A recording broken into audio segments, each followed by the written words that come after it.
Valora here again, back with another GCSS-A video. So today we're going to be talking about building variants. Variants is your best friend as a maintenance manager or any type of access you have inside the system. It allows you the ability to pull information fast, accurately, and quite efficiently.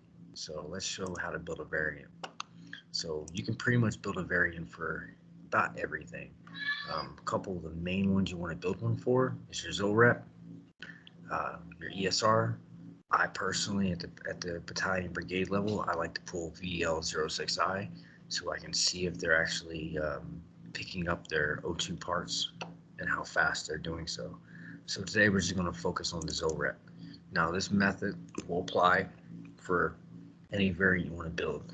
So you need to know your S-logs, all right? So I'm going to do a separate video showing you how to save your S-logs into a Word document, and you're able to upload them every time.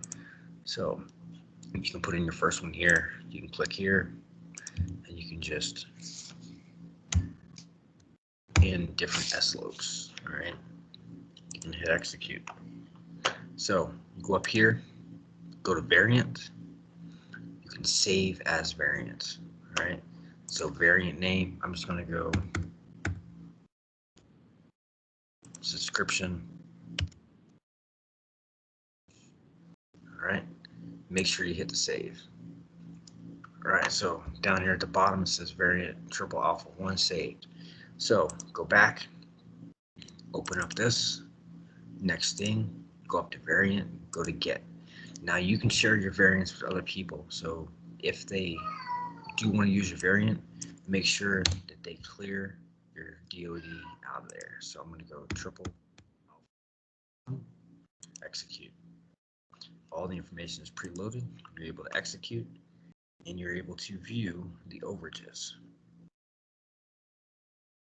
And then to view the overages, you would just click overage report, and it'll tell you everything you need to know. So if you like this video, make sure you subscribe.